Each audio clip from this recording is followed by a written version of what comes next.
Oliver! Pangalan ko muna. Daddy Frankie pa yun. Hanggang plastic. Plastic. Apa? Ay! Naging makulit na siya. Totoo ba talaga yung kuya? Almost 15 years talaga nakakulong siya doon? Talagang hindi lang siguro, sir. Hindi lang 15 years. Baka doon pa sa 20 siguro ito. Baka 20 pa na nakakulong. Na sinasabi nilang mas mabuti pa ang Bartolina sa kulungan kasi isang buwan lang, 7 days lang. Pero kay Kuya Oliver, talagang wala nang linis-linisan. Ayon pa kay Kuya JJ, naglagay na lang sila ng isang balding tubig dun sa harap ng pintuan na madukot-dukot niya para may mainom daw siya. Kasi madalas talaga hindi araw-araw nabibigyan ng pagkain. Ayon kay Kuya, basta't may tubig daw, hindi basta-basta mamamatay. Ayan mga kababayan, mga kabarangay, malapit na po tayo sa bahay pagamutan. Mga kababayan, mga kabarangay, no? From Pangasinan, andito kami ngayon sa Makati. Medyo naiihi ang mga driver natin, tsaka kailangan pa ng kape. Although may hinahabol kami, dadaan lang kami saglit dito, mga kababayan. Then diretso na tayo sa bahay pagamutan. Ingat, kuya driver. 1:30. Sakto yan, alas 2 andoon tayo, no? Okay. Ingat lang. Daan lang saglit mga kababayan kasi pati ako naiihi na rin. Hindi kami maka-stop basta-basta. Kasi alam nyo naman si Kuya Oliver malikot. Baka bumaba bigla highway. Dito ka na kaliwa. Kaliwa, pasok ka dyan sa kaliwa. Yan. Parang yan, ingat ka. Tapos kanan sa kanto. Hindi ka siya yung Raptors. Yan, kanan dyan.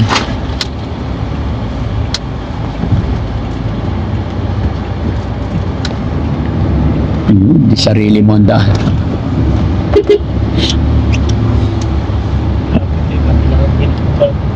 Traffic dun sa kabila eh. Pasok. Ha? Pasok. Hindi, diretso. Pasok. May nakaparking. Ayan. Parang ano no? Parang di kasya eh. Yan, tutukan mo na lang yung sasakyan na isa dyan. Musina nga. Ihi muna ako. Huwag niyo iwanan si Oliver ha. Alis din kami agad. Dex!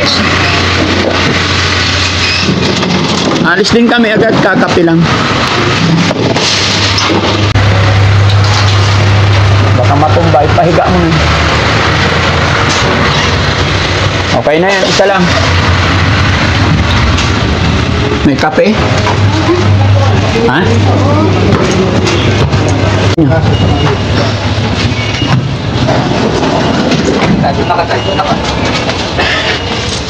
Umuya ka na naman na dito yan. Dito lang siya, dito. Upo ka dyan. Dito ako. Yan.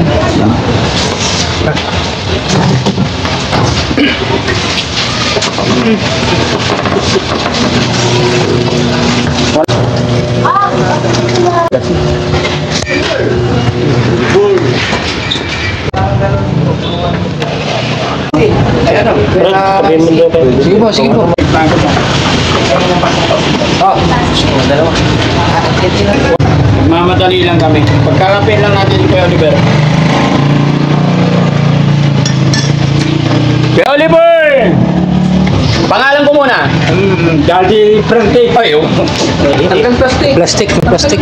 Tanggalin mo yung ano. Chewing gum. Mainit.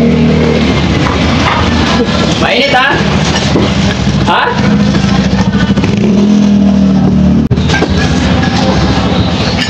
Humihina yung hani ko taga-timpla. Aba. May asukal. Kasi nga, nagugutom na yung mga tao. Walang las. Tignan mo si KJ, lalong umiitim. At lumiliit yung natin. Lumiliit pala, sorry.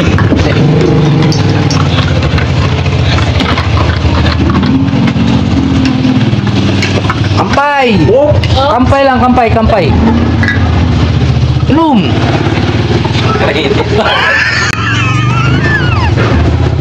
Kampay.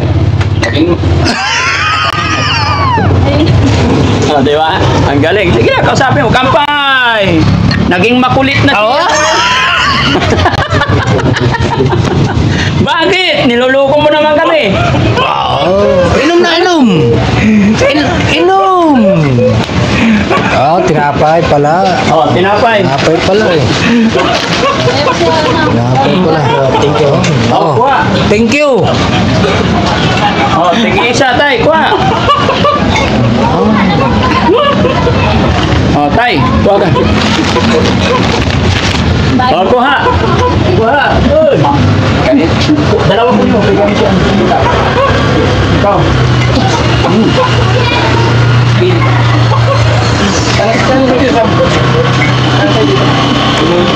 Kain. Mainit ng tubig eh.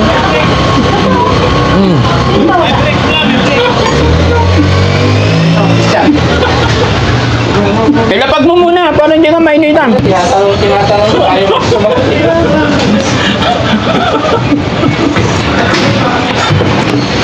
Bakit? Toto na sa kampay. Sarap. Ikaw wala sa?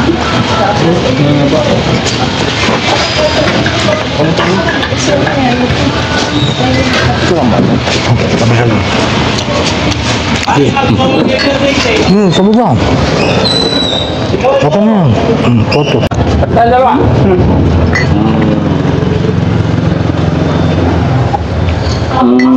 Sarap.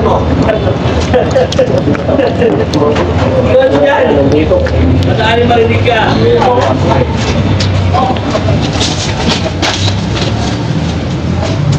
Oh, bilisan mo. Bakit eh? Para meron ulit. Oh.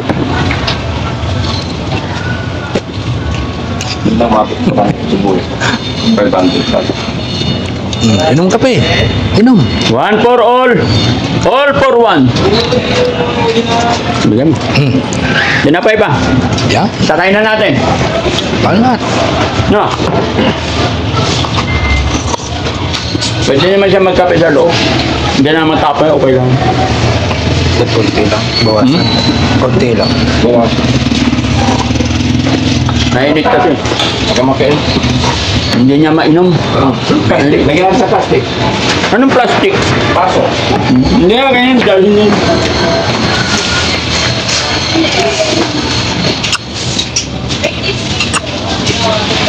Saw-saw mo. Kape.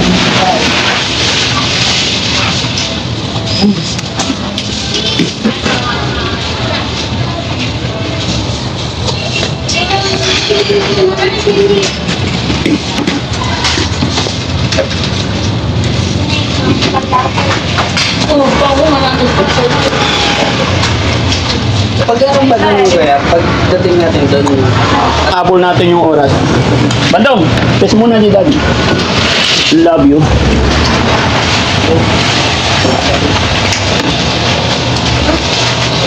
Mamaya, ibigay ko sa'yo. mamaya kukunin, dun ka na magkakape. Sa sasakyan na, sandali lang. Sandali lang, bitaw, bitaw. O, buhatin nyo na doon. Sa sasakyan. Buksan mo, Kuya Rizky. Yung upuan na lang, buhatin nyo, Jong. Ayan. Upuan, buhatin nyo. Yan. O, lipat doon. Saka natin ibigay yung kape niya. Wow! Mapangasar na to ngayon eh. O, lipat ka doon. Ibaba nyo, ibaba nyo. O, lipat ka doon. Kuya Oliver, lipat. Magagapang na yan. Lipat ka doon. Yun. Oh, yung isa doon sa loob. Sige, atras.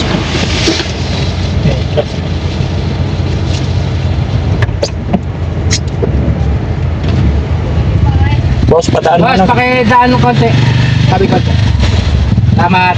Salamat. Kausapin mo dyan, kuya. Kausapin mo yung kapatid mo. Pipilinan mo siya, kuya, kay 3 buwan di mo makita yan. Simsimpat ka. Na? Kakapit ka na to na bago mong tirahan. No?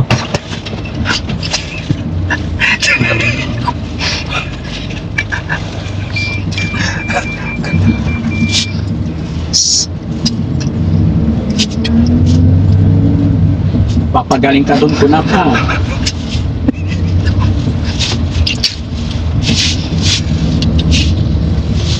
Dire-diretso lang, pre.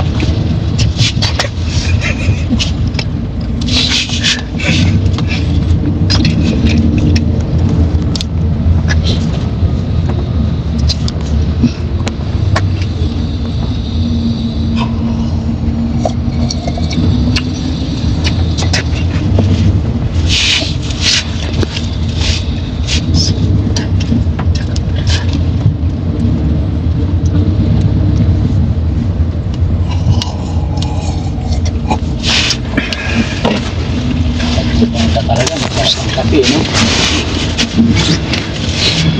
Yeah. Sa banggit niya. Pero ang totoong pangalan niya, Florentino sir. Florentino, Partido sir. ha? Partido. Partido. Ilang taon na siya talaga? Por mga 41 sir, 40 ko na dati kabats na ka. Yung mga kabats na O, so nasa 41 na siya. Kaklase na din nun ni 40 ko na na, kakakati ko na na yung dagi. Ay, Jack na maawatan. Sabi nila 40 yung mga kaklase na nun sir. Oo. Hindi mala mga 41 talaga ito.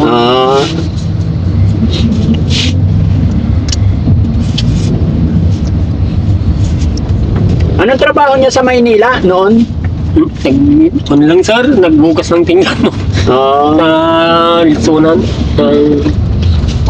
Naglilitsyon sila Sa restaurant kasi yun. sa restaurant.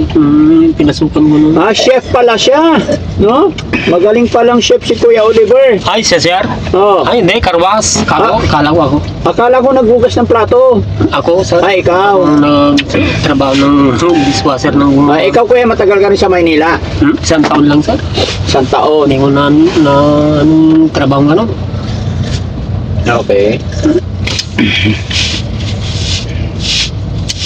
Kuya, masaya ka ba na madadala na siya sa ospital pagamutan? Ipapagamot natin siya kapag... Kaya nga po, masaya ka ba na madadala na siya sa pagamutan? Masaya, sir. Sinaman natin ng papagamot.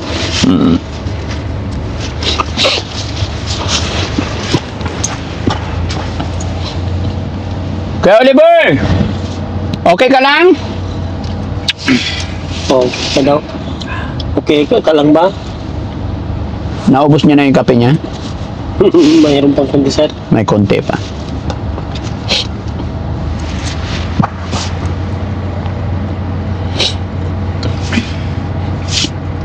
Pero napapansin mo Kuya, yung pagbabago ni Kuya Oliver. Meron. Makulit na siya ngayon. Oo, sir. Pagbiroan na. Nung nandoon siya sa inyo, sa kulungan niya, ang hina, di ba? Mainit, tawa ng tawa. Ano lang ang trabaho yun? Oo. Ng sigaw. Pero yung galaw niya, kilos niya, mahina na. No? Nung nandoon, Oo. hindi na halos gumagalaw. Oras nakaupo na. Kasi sir, Oo. yun lang Ganyan lang talaga, hindi na tumatayo. Pero nung bago niyo siya ikulong, nakakalakad talaga yan. sir. Yung malakas. Sa naman yun. Totoo ba talaga yung Kuya? Almost 15 years talaga nakakulong siya doon? Talagang hindi lang siguro, sir. Hindi lang 15 years. Baka yun pa sa 20 siguro ito. Baka 20 pa na nakakulong. Oo. Sabi kasi nung iba, Hindi lang kasi matandaan. hindi mo na matandaan.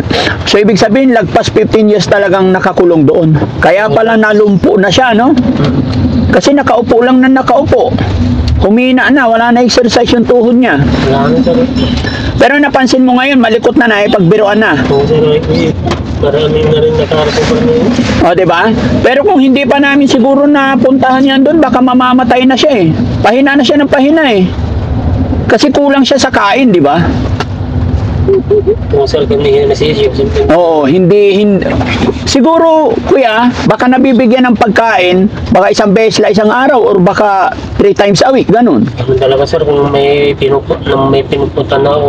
Ayun, So hindi na mapapakain. May mga araw na hindi na mabigyan ng pagkain. Meron na rin sir. Oo. May pinutan ako. Oo.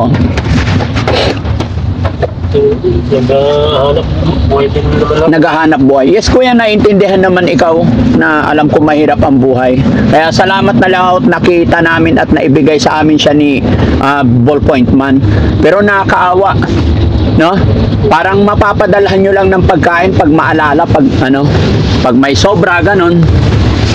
Ganun talaga sir naman ng sitwasyon. Ganon nangyayari. Nangyayari. Kaya pala nangihina talaga siya, no? Okay lang yan kuya, ipag-pray lang natin na makarecover siya at gumaling siya, no? Sana sir para gumaling.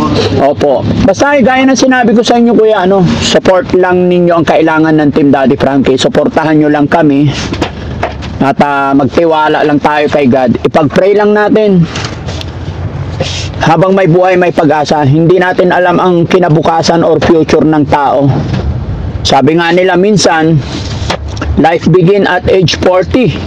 Yung iba nga kung kailan naging 60, saka naging maganda yung career nila eh. Di ba? Hindi naman ganun talaga sir kung nagsisikap. Opo. Kaya sige lang, laban lang, no?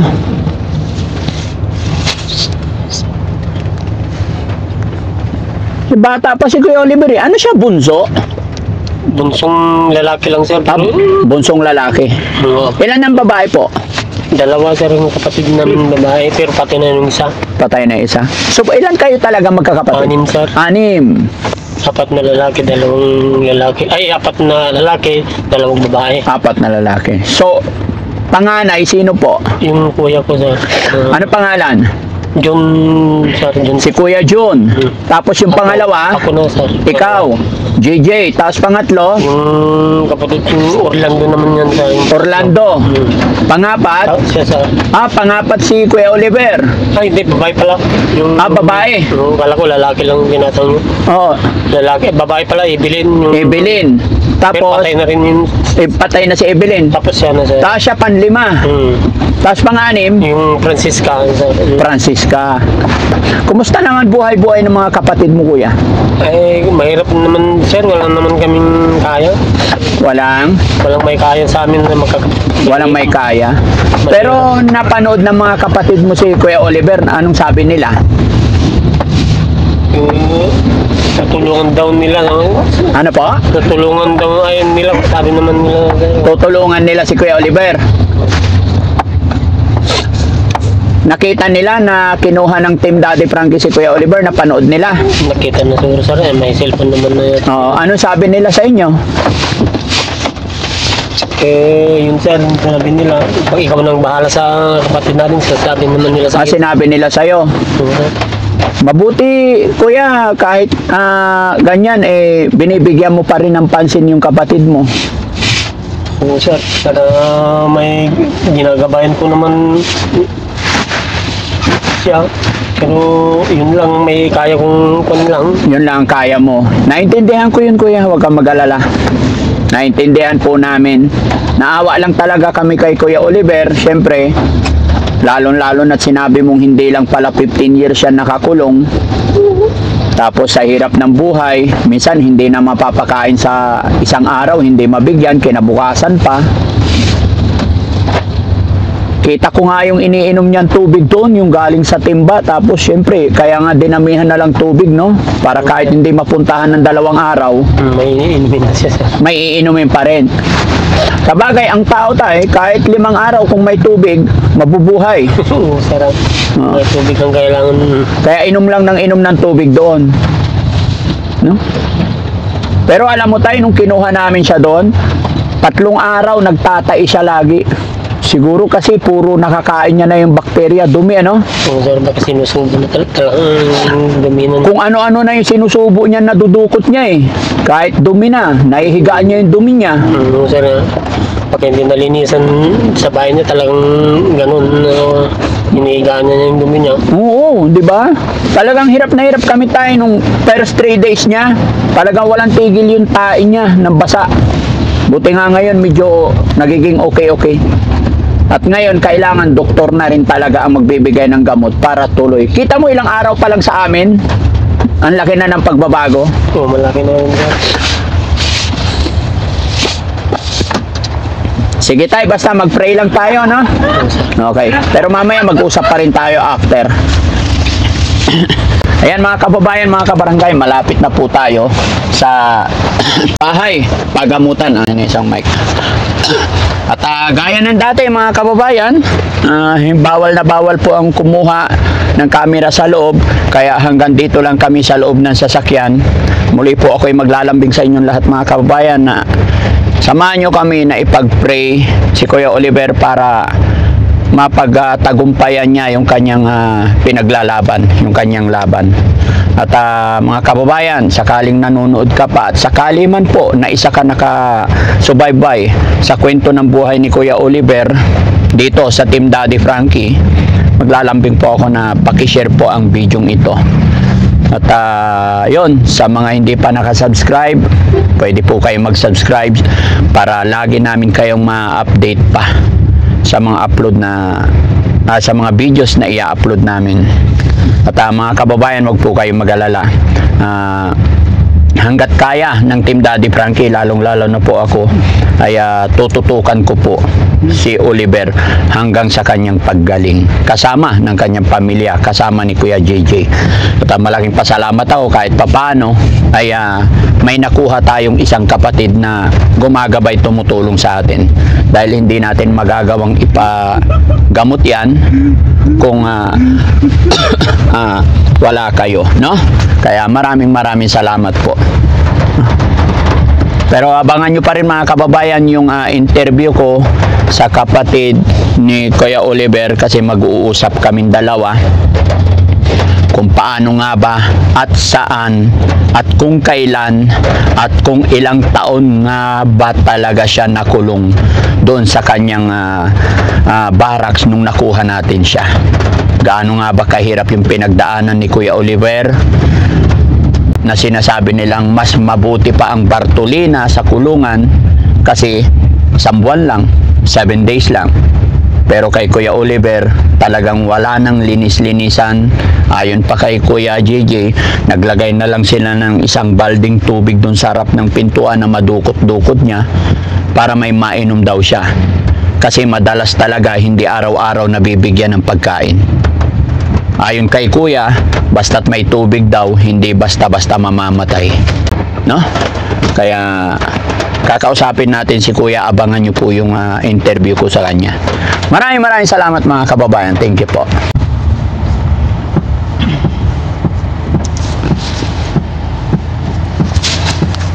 Ayan mga kababayan, totally andito na po kami sa harapan